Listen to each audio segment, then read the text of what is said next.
Welcome.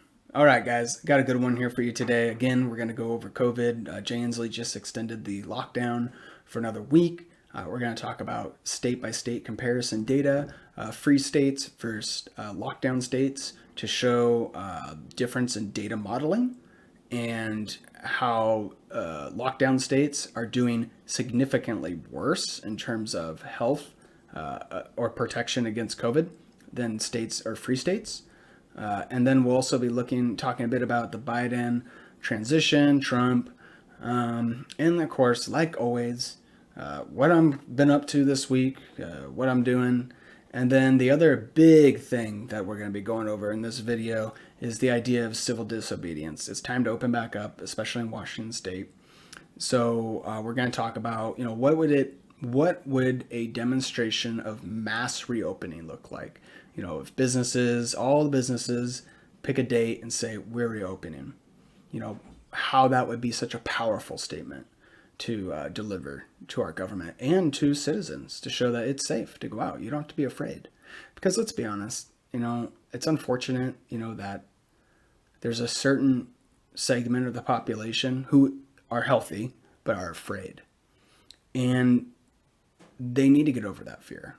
We're at that point. It's been almost a year. I'm sorry, but you've had your opportunity. The data's in. Lockdowns don't work. So what we're gonna do is civil disobedience. That's just where it's at. So hope you guys enjoy this video, and it's the first one of the year, 2021. So we'll kind of get into some, what are the goals for the year and stuff like that. Keep it kind of light there and enjoy. Have a good one. All right. Welcome, everyone, to JMAB's Juicy Journey. We are in the year 2021. We made it. Thank God 2020 is over with. Put it behind us, and we are ready to move on into the future. Except we're bringing the lockdowns with us. That's right. Even though they've failed and they don't work, Jay Inslee today announced that he's going to be extending the stay-at-home order until January 11th out of abundance of caution, and that he's also going to be releasing through his Health and Human Services Secretary a responsible safety plan for businesses to reopen in the future at some point that he determines based on science and data. So here we are. Let's see where we're at. Again, as always, I like to pull up the facts. Let's look at some data. So again, we're going to be looking at covidactnow.org, where you can do comparison charting between the different states in terms of deaths, cases, hospitalizations, all that stuff. So what I have today is Washington State lined up with California, Florida, and Texas. And when I go ahead, and I'm going to start on cases right now. So a state like California, which has been in lockdown for months, I believe, and then reimposed more draconian restrictions in terms of not even allowing outdoor dining, their cases are skyrocketing because if you followed the science, when you do tracing, vast majorities of people are getting this at home from family members, essential workers who have to go to work, they come back, they get COVID, spread it to the family. So by locking everyone into their home, they've essentially given them the sentence of COVID in California. And so between the dates of, we'll say 5 weeks ago, so around Thanksgiving time, they had daily cases around 14,000. And now, let's see, 1 week ago, about 45,000. And now it's kind of just petering for the last week around 40,000 cases a day. So again, another example of lockdowns not working. But again, politicians are doubling down on them. They have no recourse. I mean, they've made the bed, they gotta lie in it, right? This is the path they took at the beginning, and they have to stick with it because they have no other choice politically. So everyone else gets to suffer the consequences of their poor decision making from months ago. In March, when this first came out, the first 2 weeks, 15 days to slow the spread, let's bend the curve for hospitalizations. I think it made sense at the time. But since then, we've learned about this virus. It's been about a year. So we know who's at risk. We know the vast majority of individuals who are succumbing to this disease are elderly or have underlying health issues. And so those are the facts. And we also know that if you're under the age of 35, you have about a 99.7% chance of surviving this if you do get it, and you are a typical healthy individual. So instead of smart politics or smart government and saying, well, let's focus on the people most at risk and make sure they're okay. I mean, I haven't seen a government program at all focused on, hey, let's get food delivery to the elderly or individuals who are sick. Let's go ahead and make sure that unemployment benefits are able to support them. No, what we get is the insanity of no one can work, and then let's pass $1 trillion credit card plans, which is, I mean, that's what it is. They're spending all that money on the US government's credit card for future generations to pay off. And then they're turning around and saying, well, okay, we're going to spend a trillion, but we'll give, 20% of that to the American people. And then we have all these handouts to foreign governments and things like that. So it's just a mess. And no one comes out of this looking good in terms of political parties or whatnot. It's a disaster. And so where I'm trying to go with that is looking at these charts. So you have states like California, which, like I said, they're sitting now around 40,000 cases a day, all lockdown measures in place. So let's look at Texas and Florida. They are trending at around 15,000 a day in Texas, and 10,000 a day in Florida. So two states, these are three big states, right? California, Texas, Florida. They're both, you got one on each side of the coast. You got warm states, Florida and California. So very similar in terms of, outdoor populations. You have condensed or high condensed population centers like Miami or LA. So you have these areas that you can at least do some type of comparison. And so you'd say, well, why is it that California can't get it right? Why is it people not wearing masks? Because if you go on Twitter, you go online, that's all it is. People just say, well, people aren't wearing their masks. Well, I don't know about that. I don't agree with it, because when I see people out there, they're wearing their masks. Yeah, there's a few pockets here and there where they're not, but it's tough to say it's people not wearing masks, because when you look at these other states like Texas and Florida, which are, more conservative in nature, so people would say opposed to these mandates, right? They don't have the same issues. So really what's going on is it's bad policies. We are literally, the government is killing people with bad policy. And it's unfortunate, but it's the tact they decided to take because they have no recourse at this point to save themselves, to save their own political skin, you might say. So Washington State, we've been trending in terms of cases. We're around 2,000 a day currently. And that comes down from our peak about 3 weeks ago, about 3,000. So we're down about 1,000 cases a day. But let's go ahead and look at deaths. So looking at deaths, and we're not normalizing data per 100K population. I want the raw aggregate, the raw data per state. So California it is a spike. So in the last week, they've gone from averaging about 220 deaths a day to 320. Okay. And remember, that's with reimposed lockdowns. Texas has moved in the last week from about 154 to 200. So when you start looking at these increases, so you've had significant increases in California, a bit of an uptick in Texas. Florida's been relatively the same, so flat. So 95 a week ago, 97. Now, here's Washington.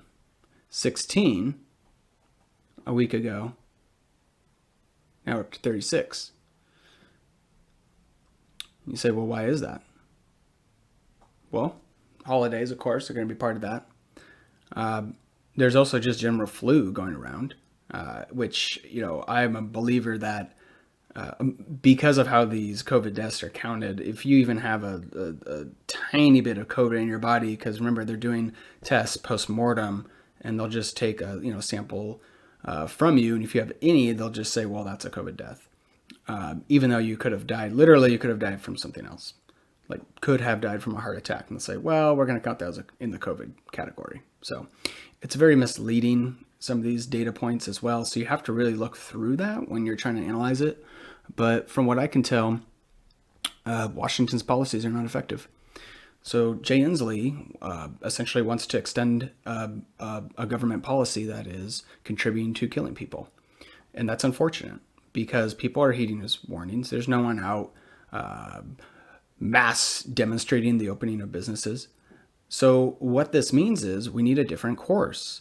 And so what I would recommend, and what I think we need to do, especially in Washington State, we'll call it just blue states in general, is to take a different tactical approach, which is civil disobedience. So what I think we need to do now is essentially organize in terms of the business community or just communities in general around businesses that have been impacted by these lockdown, shutdown, stay-home policies.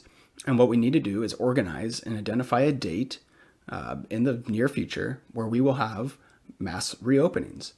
Because the truth is, if we all reopen and decide to live our lives again, the government can't do anything about that. They're not going to, yeah, you can shut down a business here and there, right? But the state opening back up, they're not going to be able to do anything. That's just called politics. And so that's really where we need to be now. So it's about organizing. I don't sense that, say, like the Republican Party in Washington State is willing to take that leadership role, because I think they're concerned about every death from COVID being blamed on them. But I mean, that's politics. If you want to make change, you have to have a strong backbone. You have to have a steeled spine.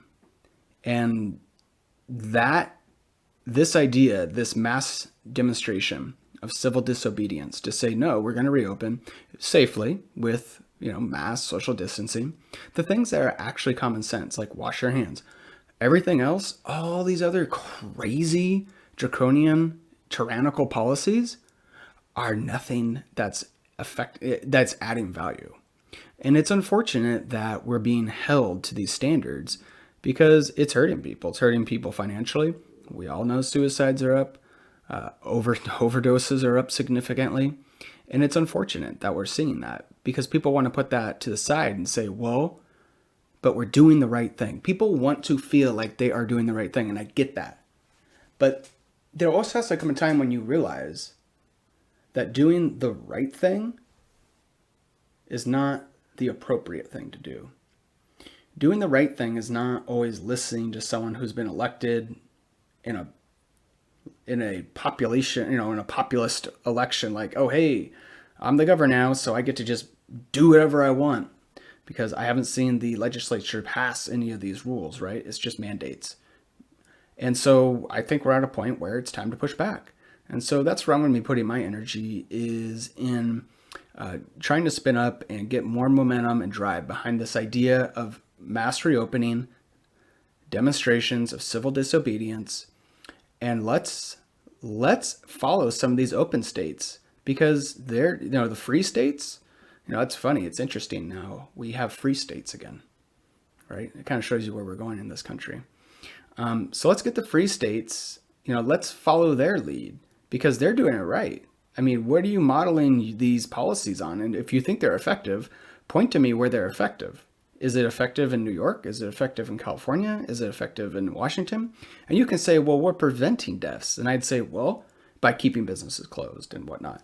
And I would say, well, let's look at the data then, because you're saying that these policies, although draconian and taking people's rights from them, are saving lives. And I'd say, okay, safety. And that's a whole different conversation, because I'm not one who believes that life needs to be governed to the highest bar of safety possible, right? That's not why we exist on this earth, is to be in bubble wrapped, so that's a whole different conversation. But just to take this from the point of view of what's effective, you can't stand on that leg anymore, because there's all this data that we've been collecting for months now that say, no, these policies don't work.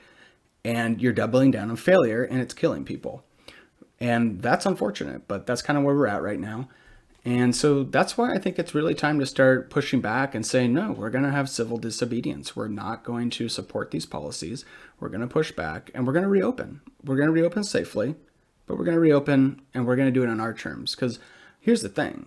As an American, you don't need the government to do any of these things for you. I think we've had this over-reliance or this idea that the government is, going to come to save you. And it's not happening. It's not going to happen, people. I mean, most of these people in government are just looking for their next opportunity for themselves. So you have to remember that. You got Cuomo in New York winning Emmys for putting on theatrics every day on TV. I mean, who is that helping? He's one of I think the highest state for COVID deaths. You would think you would want to look at those policies. Do they make sense? But that's kind of where we're at right now. And it's kind of see where it goes. But you kind of know where I'm at right now, which is it's time. I'm beyond this idea that anyone in government has a better idea of what to do than just average citizens.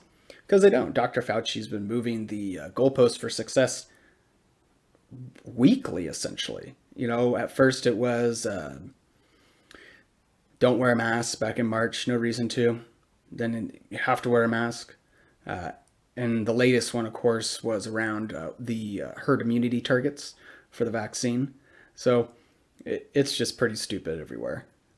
No one can make a coherent decision. And that's why I think we shouldn't have a strong government. When you have a strong government where one person or a group of individuals gets to dominate people's freedoms, that was the point of America, was to prevent that.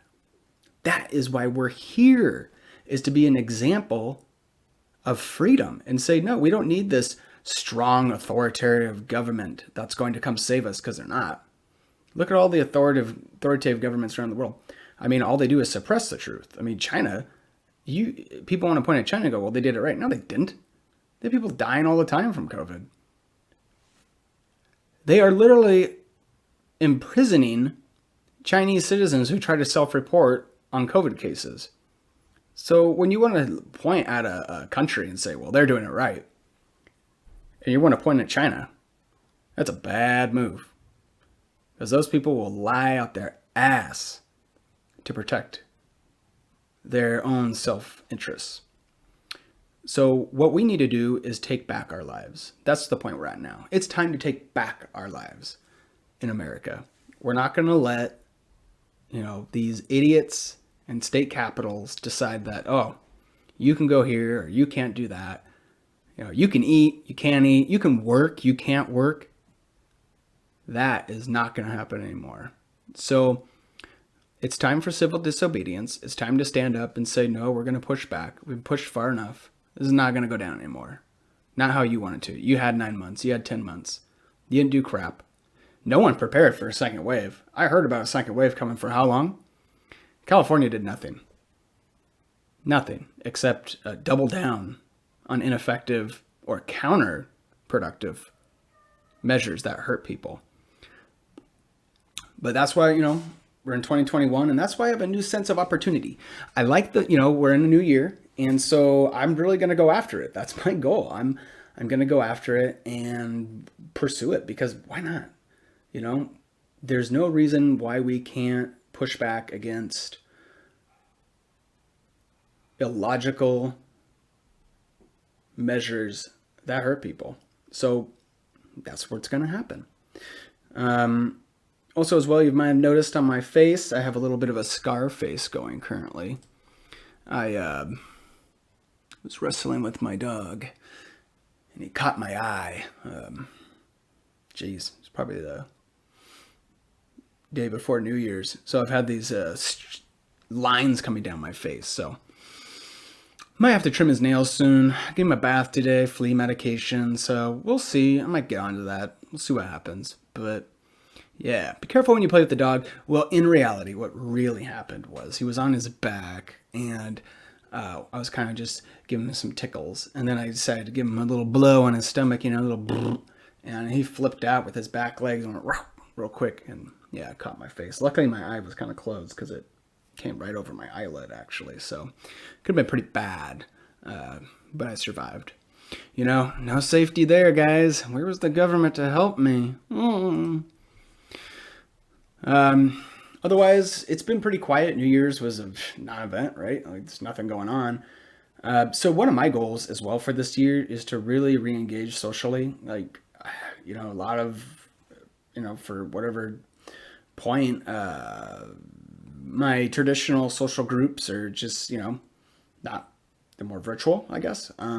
And I'm looking to be more physically involved. So I'm going to be kind of reaching out, trying to get involved in some organizations, as I said, that are focused on overturning or pushing back against mandates that are hurting individuals and residents of the state, and really get together and start pushing it and say, no, like, I'm going to have a social life.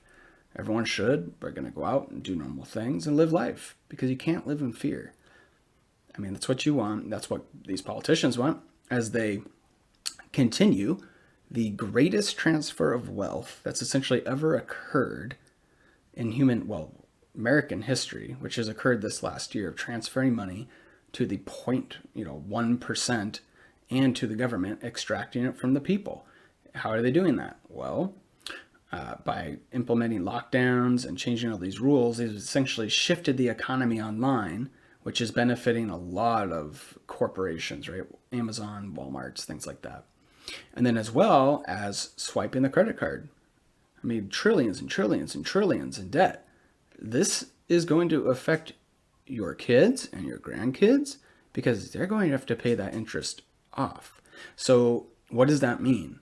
Well, if you're putting 10%, 15%, like, just think of your own life, right? If every year you have to pay back every month you're having to pay back something you did years ago, well, now you're prevented from being able to invest in your own future.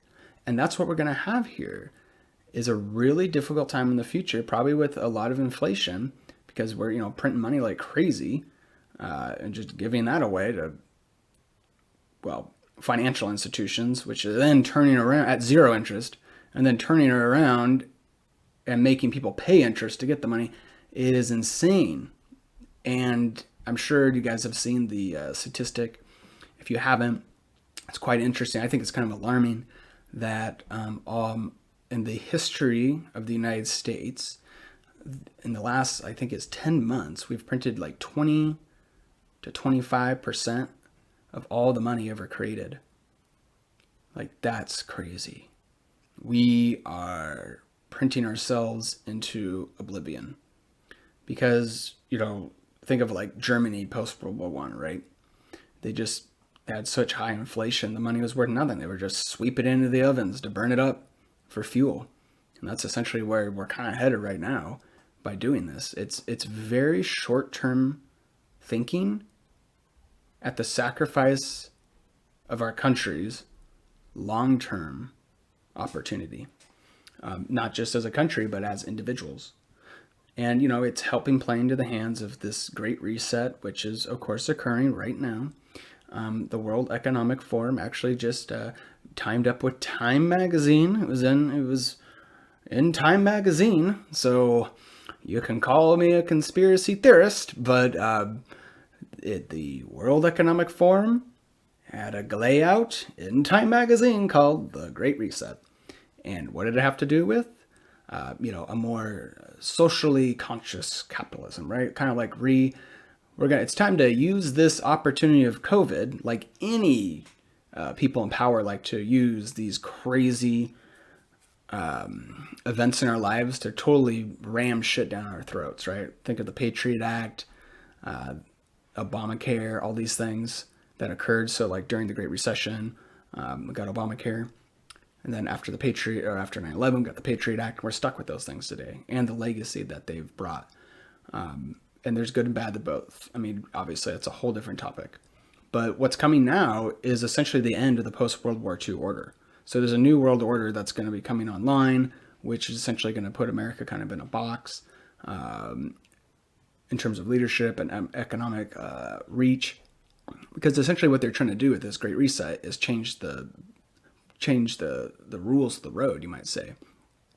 So instead of having a lot of opportunity for more upward mobility, because as an American, right, you have the opportunity to engage in whatever kind of business endeavor that you want to. If you have an idea, you can go out and pursue it. But in a future state where they're going to levy carbon tax on you, where thought police are involved online, right? If you don't say the right thing, you get kicked off or censored, where financial institutions will just cut you off from being able to be involved in this kind of, their digital world. I mean, that's what it's going to be. It's going to be on their terms, not on an individual. I guess what I'm trying to say is overall, we are trying to be moved from an individualistic culture into a collective one where we think about everyone else instead of our own self-interests. And that's dangerous, because America's been great and why is America attractive? Because we are a country that values individuals. You hear that? We value individuals. That's why people walk hundreds of miles to get here, face death to try to get to this country, because they know there's opportunity here. And look at the countries they're fleeing from. Failed states and totalitarian, authoritative states, which is, what people in blue states, what people are cheering on, the very things that people are fleeing from. So it's going to be wild rad in 2021, especially as people start pushing back more and more and more, which is, I'm fine to be part of that organization. I think it's well overdue. Blue state politicians have had their chance to advocate for their lockdown policies. The data showed they failed. And so I'm a big proponent of saying, time to move on. And if they're not willing to change their mind on their own, then we don't need them. It's time to go. So we'll just do what we need to do as people, because that's all this is. We're people. We don't need this government telling us if we can eat or work or anything like that. No, we can make those decisions for ourselves. So that's kind of where I'm at this year. I mean, 2020 was just such a cluster. And I really want to come into this year with a better frame of thought and a reference to this issue of COVID, and really make sure that what I'm purporting is based on facts and data, real facts and data, right? I'm not pushing to get people killed or sick at all, or advocating violence. I don't believe in that in terms of the situation we're in today. But what I do believe in is the human condition, and I believe it's being very much pressed upon and degraded by these policies, and it's hurting people. And so it is time to push back and say, no, we're not going to do that. We are going to go out and we're going to live our lives safely as possible as humans, right? Get struck by lightning tomorrow, ran over by a car. I mean, anything can happen. So we're not going to do that. What we're going to do is go live. That's it. And I'm ready for it. I'm very much ready. So outside of that, I'm really excited as well for, just the opportunity, like I was talking about, for socializing with people again, like going out and actually doing things with people. That would be great. So that's where I'm going to be as well, is just really focused on that kind of stuff as we head into the new year here. But beyond that, I don't think there's really too much else going on. I mean, I guess we should talk about Trump and Biden a bit. I think I said I was going to in my last video as well. Trump, of course, is not going to concede defeat. He has this event coming up on the 6th, which is interesting because it's already being labeled some, racist, white supremacist, bigot, whatever the mainstream media has been throwing at Trump the last 4 years. This is pretty much the establishment media's grand hoorah of, screw Trump and anyone who supported him. So what I've seen, what I've understood this to be, is just people going at, like, the Women's March or any march in DC, people going out and saying, hey, we're pissed, or we're concerned, and they want to go and vocalize it. There's nothing wrong with that. It's our rights as Americans, right? People wanted to go out and celebrate Biden's win. were they turned away? No. So it's interesting that all these businesses are closing down, that the mayor of DC is trying to put restrictions in place to essentially stop these people from doing this. And I feel like if you let people express themselves, it's going to be a lot better than trying to silence them, because that's going to piss people off. So let them go out, have their day, and you move on. But what they're trying to do is piss these guys off, or these people who are going to come out and protest on the 6th. They're trying to, whip it in some big thing. So then they can turn around and go, oh, look, we shit all over them. We didn't allow them to do anything, and now they're upset. Oh, I told you, they're just racists, white supremacists, are out to destroy America, the fabric of our democracy. Right? It's all just a big joke. Really, I'm kind of looking towards the Georgia primary or runoff elections. I feel like they're both going to go to the Democrats, so we'll probably end up with one seat advantage in the Senate for the Democrats. So they would have a slim majority in both houses of Congress, and then obviously the presidency. So it'll be very interesting. I don't know what type of, besides more multi-trillion-dollar bailout packages, which are totally the wrong answer here. Really just letting people work and go back to their lives is what we need to do. But anyways, besides multi-trillion-dollar packages coming, I don't know what else, is really going to be pushed. But I'm sure it's going to be some crazy social justice warrior stuff coming. But it'll be kind of interesting. So Trump's on the way out. There's all indications there's not going to be some weird transfer of power issue or anything. It's just, he'll be gone. And then we'll have sleepy, dementia Joe in the White House, where Kamala will be, and all of, Hillary and Obama's friends, where they all pretty much got picked up there, the establishment, the Democratic Party, is all back in again. So, I'm sure they'll be plotting a war at some point. Like I've said, supporting China, or not supporting China, but not resisting too hard China's takeover of Taiwan, which might be a soft takeover. I'm not saying it's going to be a hard takeover, but they will definitely be pushing on Taiwan significantly in the next 4 years, because they know they can get away with it.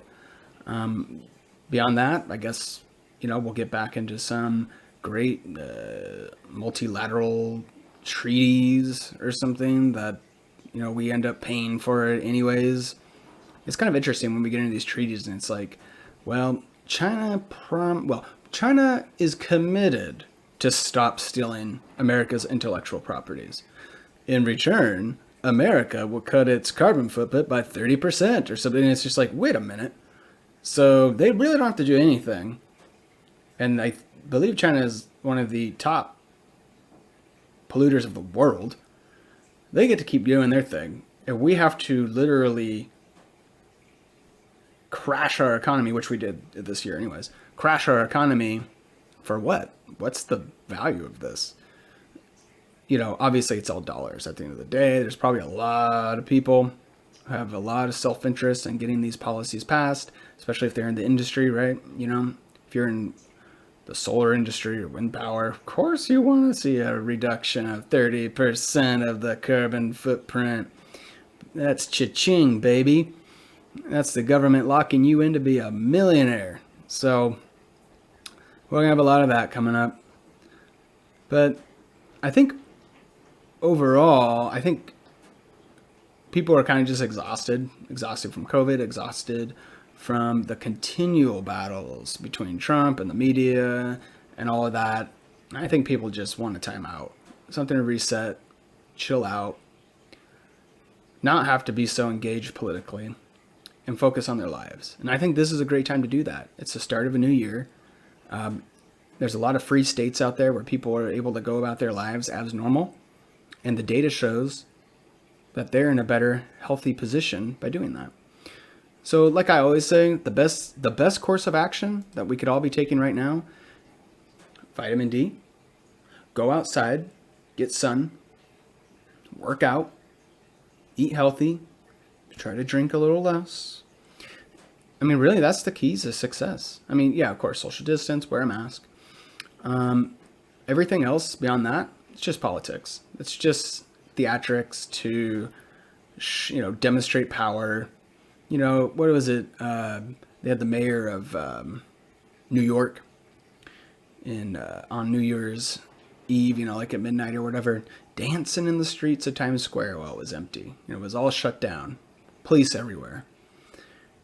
What if, which is complete hypocrisy, right? The whole thing was shut down for de Blasio. Whole thing was shut down for him to go dance. It's as bad as Gavin at, French Laundry. But I was thinking, because I've seen those overhead shots, and there was a few hundred cops, and I was like, what if 100,000 people just came out right now and just took over Times Square? And they're like, no, I don't care. Oh, you want me to leave? I'll leave when the ball drops. I'll leave a few minutes after that. How about that?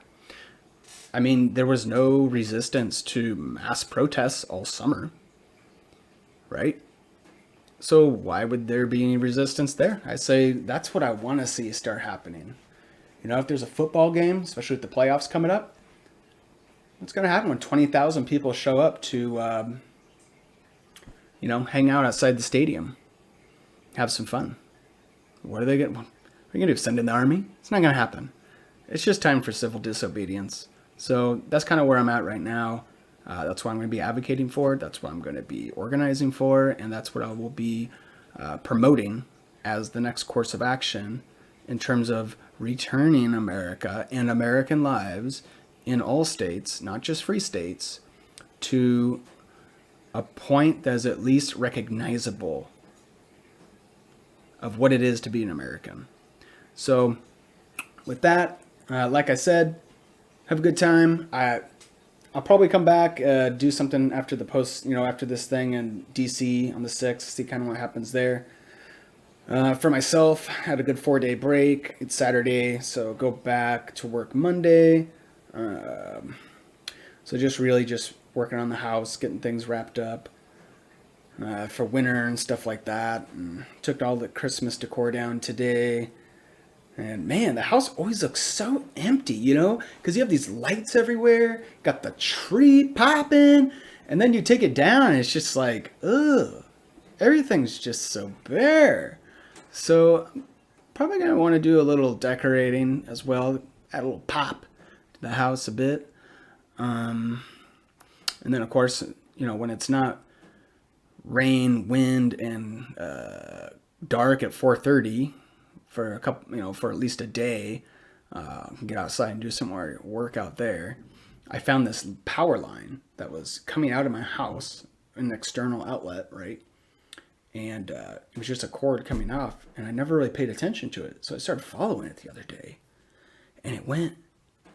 So I have a power pole in front of my house, and I have my power box on my house right in front of that pole.